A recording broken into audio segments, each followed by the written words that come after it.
Maranatha. Maranatha. I am a dead cell, say, yes, young boy, a ready fee. And then I am an agent, say, Miss Mabacamo home. Now I am Kofiase, SDA East, Menemo Baba Song. Nampong Shamo. Amen. And the question. And then that's what for me. And then I am a say, and then we are a person and that day. Mum say, Monsieur Tutum, now I said, I'm a defeater, if you say, I need that. Now, so said, yeah, I can afford the Asante for I am nearly a man yet here.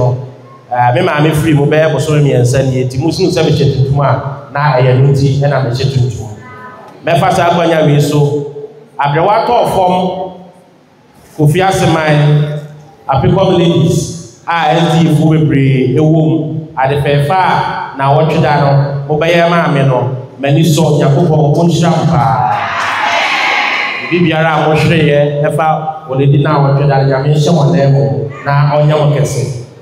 Yo, Madame was so, I went to young Sham when Yashame, and you say at the prayer, said you're not to fork, I know, America Granny, Tia Menachino. Minya krata say mo on belly uro and Ukraine Brody say or say I was under the weather or under the woods. So I never be at the water now mean to be quite in guitar home. The catcher say I'm repelmo or one can say I'm repelmo me to one or ampa the free baby at the water ever and I'm afraid to say now go for ya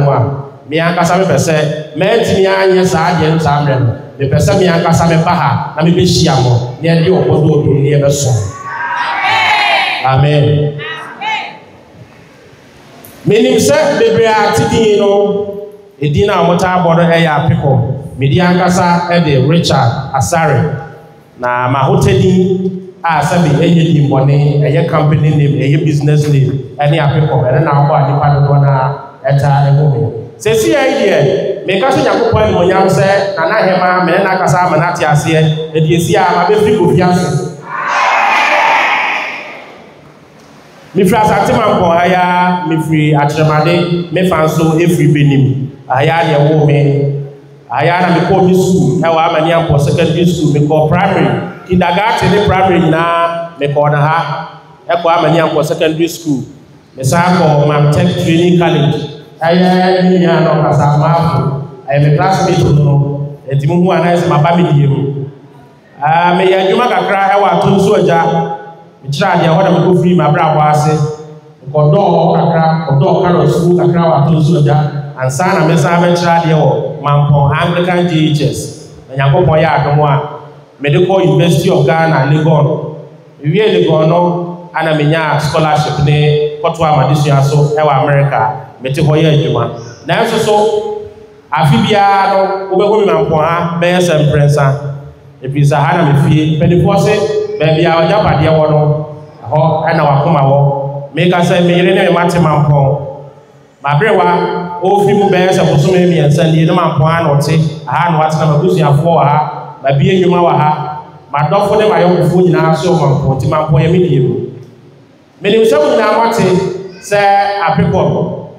Yakopon ya no a eye New Patriotic Party ya MPP afi aduonu 2028 amekana me won to me 2028 ya ebe Yakopon ya no a sa brapre a ekoso e wo MPP ni ape obi di ye party nani na yetimi abeye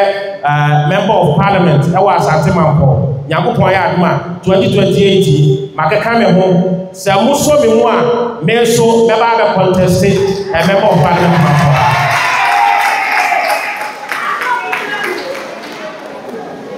no krenie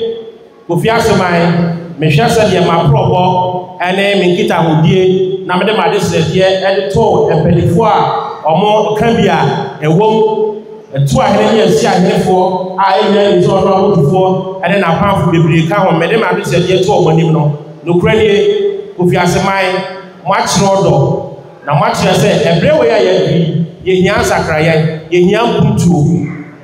Yehia sɛ ye mrantie ene ye mabaawa obobenya adwuma ye. Yehia sɛ ye mrantie ene ye mabaawa ye benya obi a okandifo a emputo na kuma so betuma so ye mrantie ne mabaawa omo wiesu a army, immigration, police ye betuma bi omakọ bebo bia.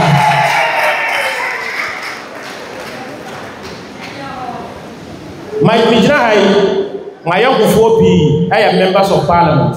Many of them go school, many of them go to we know me MPs. Now, we share our mobile constituency. We share Yuma or more, and Yuma or more tea, let me be said, Asante Mampong put them hard day. The every Megis Kofiase mine, there be America, so person who did MP, Asante Mampong. Nase Kofiase for Kofiase mai ya ni want to ultimate need that. And you mean say and then Kofiase mai mo ba jema tu na mo ka bia be wan ma be di na no parliament.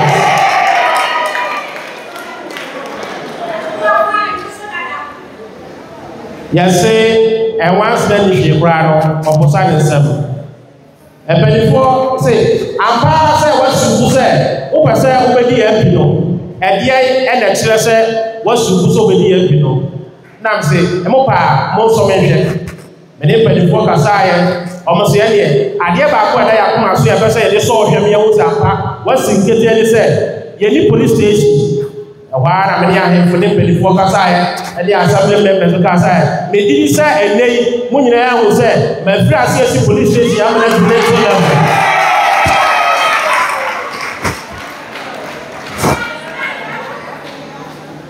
ye didi say na police station ye frase no na me pese ye didi new year na enso nti amenechi contractor no ne papa firi mu enti ofiri ha ekoye adwuma na no kranye be se na otwe ye ana me na kasa se so pese ne saka ne sika ne bi ya ya me man deadline me man timelines ye ne nyame ya adom a me di mani ba be hye na ya ya nhihye ye ya tsa krata na ya man mra obetumi dia bi na me didi say ente bia no police station no ye beye ye bie ama police wa start no uko oman bia mu a uko Britain ememu a ba bia queen ewo ene prince ewo ade ba ko a ehia o pa aye Bible enei sabe akuafo adwadifo omo na mpan so a na akrofo yi tu omo so ye anadwo da dem kra ni ebuku no ade ba ko se ene aso awonche o na wakọ bre no nya kakra na unya asubie dia se nye o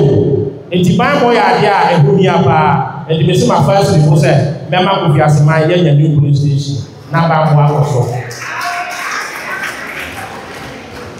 eziwa menim se made sede a mede to wanim ne se eye SD4 menim se mu bebre eye delegates menim se mu bebre mu kru no eye delegates menim se mu ankasa mu bebre mo yere no so eye delegate mu nua no mo wofa madamfo sade wa wo asepa no wo sese mrade ye mradui ye hia sakraye ye mradui ye hia butu mesra mo start bi o mo nkasa ye ba be nominations ni asa for pre-delegate ni biem ye mesra mo no say esan say wo pe o man ni ye wo pe Kofiase nkoso wo pe say Apicom na no be die mi wo na ye Kofiase ye ni ti no oduru ha obi a community na for pre-delegate ni na wo so ti mi ato abane dia ma me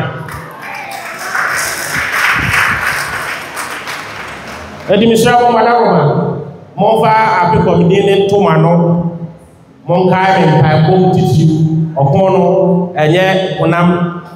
yes eti mo nkai ba ko na Nyankopon kese yi ono kwa na wode wani tu no so na de wa asam tu nanimu a obeye so amana bro so enunti no mesia na mada mo nyina ase na esanse menya brahma nti no ebosho ba ko a me hye FVA East ene se Nyankopon ya adom na moboa mo ka me mpaebo mo ne delegates kasa na mo to abana mame a aseda edi kan a mebo no me a me dem na so de to so yenu Edem haya ne wena nyabo paasi.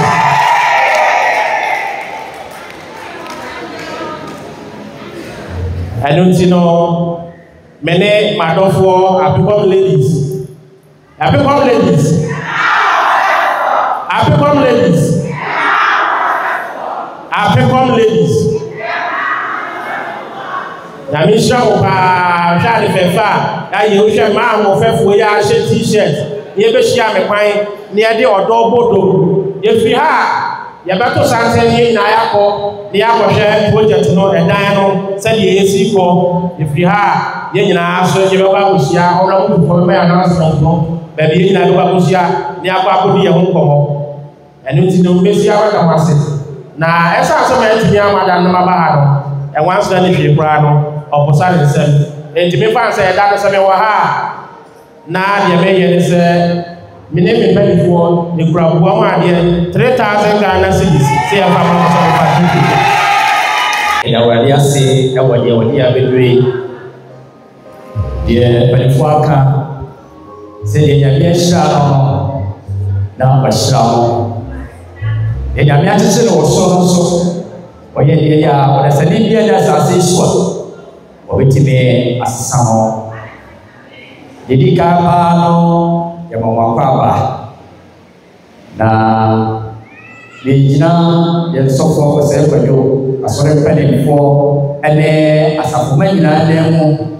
na ade asista TCA ade kechi ade ama ura Apicom ne paling fo jina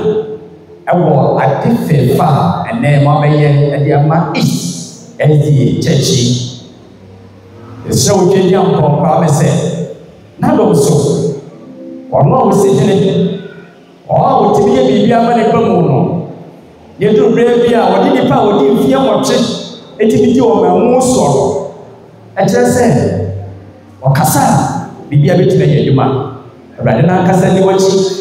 Awrade ni wani. Ono ka ni fo. No wa kasa be sha. Ama abofo pimpim fo mo samegu so na ebia no so a sede ko hye David ye ni monyam no on so so de monyam sa na ejidi se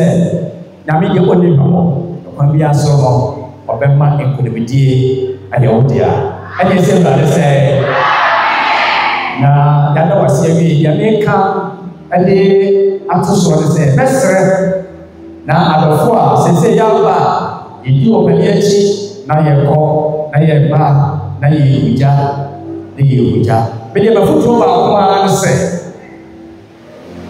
nesemo mo fa osie enyo yo na ade a eya ene se obeshi obi bo na wa ni so eya Jibidi kasabebo na meka kire mo se ye huni ye besrese mama ye kwalasa na bidi se basa ya menso obeshira mo obani ya menso ono akofo ya menta mochi